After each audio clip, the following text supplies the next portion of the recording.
kama Israel watafanikisha kumuua Ayatollah Khamenei, maana yake watakuwa wamewasha taa nyekundu na hakuna mtu wa kuizima. Ikumbuke kwamba jeshi la mapinduzi ya Kiislamu la Iran lilimuomba mzee Khamenei waruhusu watengeneze silaha za nyuklia, lakini mzee hakuruhusu hivyo. Kwa sababu gani?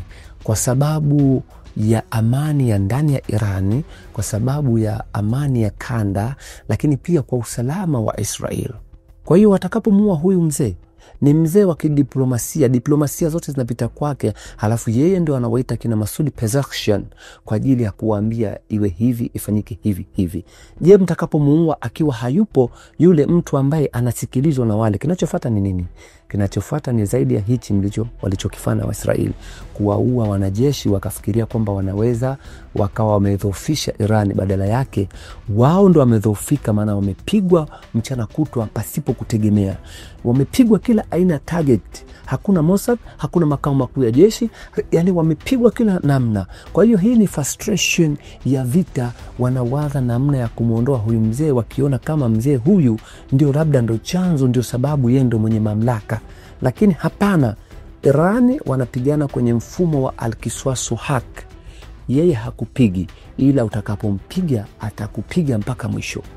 Kwa hiyo hii ndio sifa moja ya Irani ambavyo walivyojiweka, sio wapiganaji wa kumpiga mtu yote kumchokonoa, ila ukiwachokonoa ukiwaanza wataenda na wewe.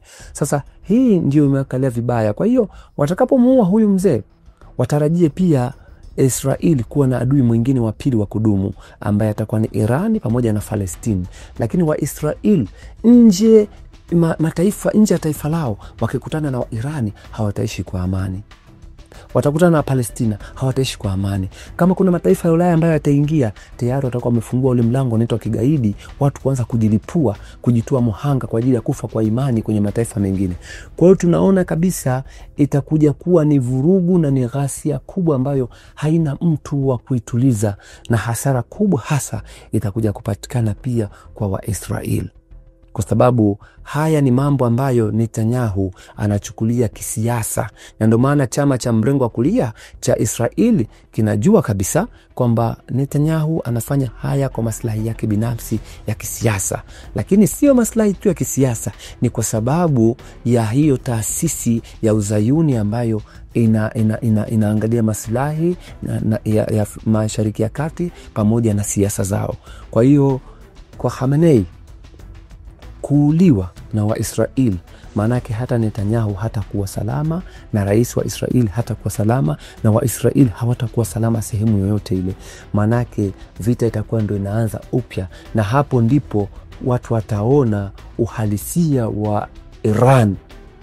Kwa hiyo sisi hatuombei hayo, lakini tunaomba kikubwa zaidi haya mambo yaende salama, huyu mzee abaki, ili hawa kina Putin, rais wa China, waweze kupita kwa Khamenei kwa ajili ya kuongea naye, kwa sababu hii ndio diplomasia ya Iran, sio Pezeshkian, kwa sababu rais ni Khamenei.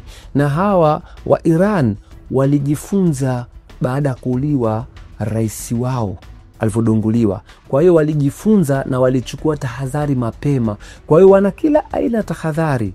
Kwa hiyo hata yeye mwenyewe Netanyahu hayuko salama.